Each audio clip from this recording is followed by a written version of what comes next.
Why your brain is actually built for entrepreneurship if you use it right. Most people told you your ADHD was a problem, a disorder, something to manage, something to work around. You were the kid who couldn't sit still, who lost focus in the middle of a sentence, who started 10 things and finished none of them. And somewhere along the way, you started believing that story. You internalized it. You built your identity around it. You started explaining your failures through it before you even gave yourself a chance to succeed. But here's what I want you to consider. What if the story was never true? What if the environment was wrong and not you? The school system was designed in the 1800s to produce factory workers. Sit down, stay still, follow instructions, do the same thing at the same time as everyone else. Don't question it. The system has barely changed.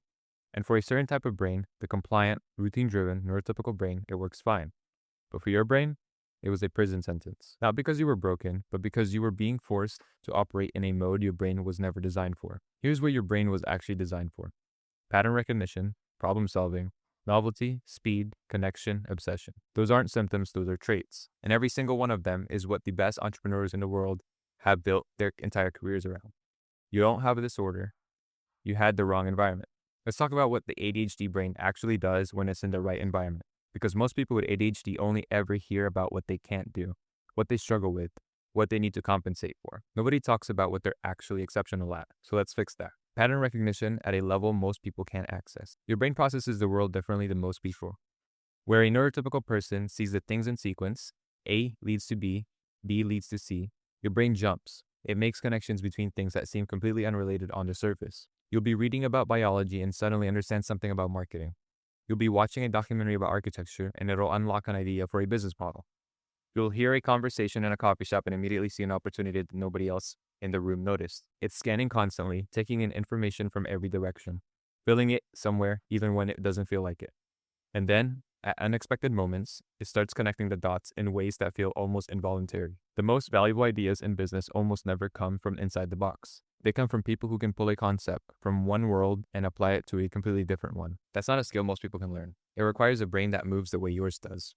The problem was that in school, jumping between ideas was called distraction. In business, it's called innovation. Same brain, different context, completely different outcome. Hyperfocus is one of the most powerful states a human can enter. People misunderstand hyperfocus constantly. They think ADHD means you can't focus, that your attention is always scattered, that you're always half present in everything you do. And in the wrong environment, that can feel true. But hyperfocus is on the other side of that coin, and it's the side nobody talks about. When something genuinely captures your interest, when you find the problem, the project, the idea that your brain decides matters, everything changes. Hours disappear, you forget to eat, you forget to sleep, you look up and it's 3 a.m. and you've built something that would have taken someone else a week. That state is not common. Most people will never experience it at that depth. The average person can sit down and work for a few hours if they try hard enough. But genuine hyperfocus, the kind where the outside world completely stops existing, that requires a brain wired a certain way. Your brain is wired that way.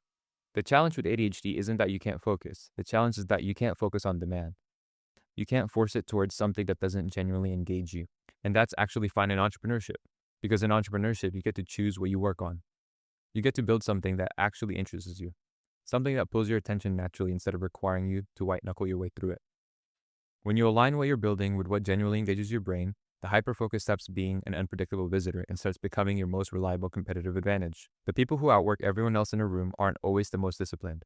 Sometimes they're just the most interested. You're wired for novelty in a world that rewards iteration. You get bored fast, you already know this. New things excite you, the initial phase of anything. The idea, the launch, the first version, that's where you come alive. And then as things settle into routine, as the processes become more predictable, you start to check out. Most people look at this as a weakness. And in that wrong context, it is.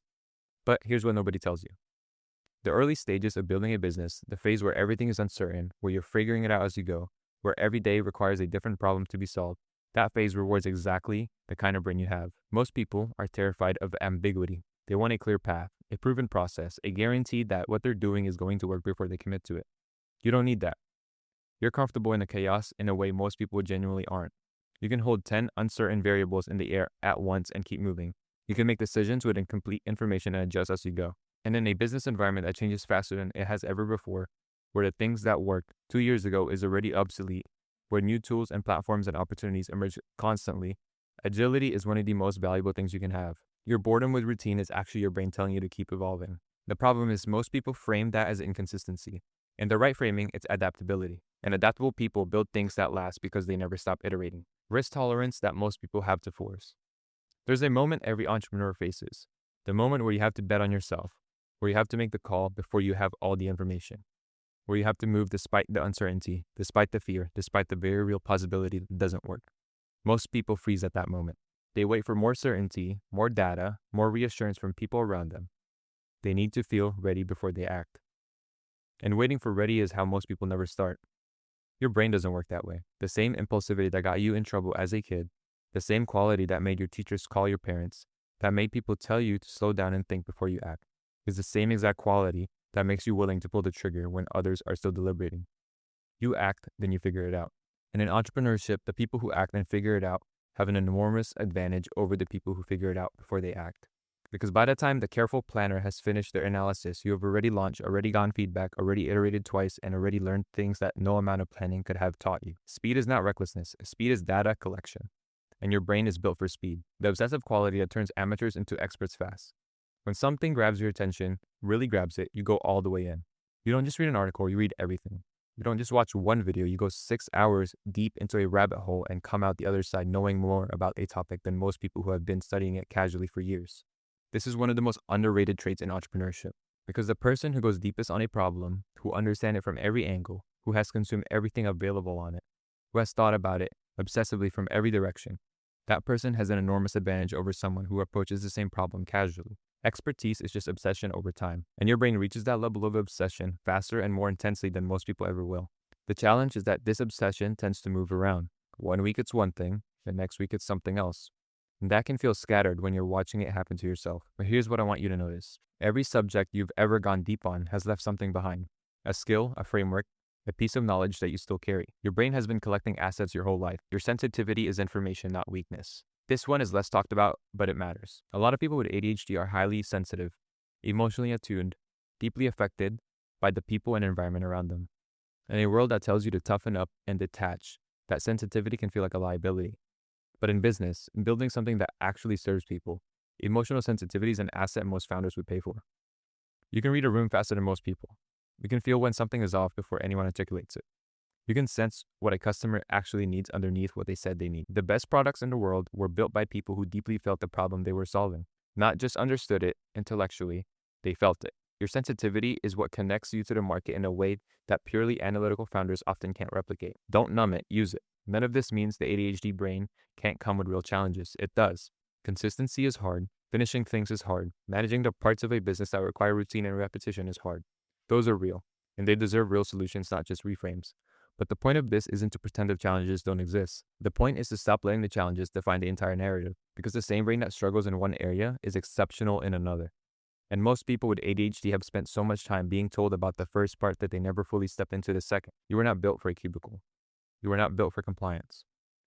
You were not built for the kind of slow, predictable, stay-in-your-lane existence that most people quietly accept.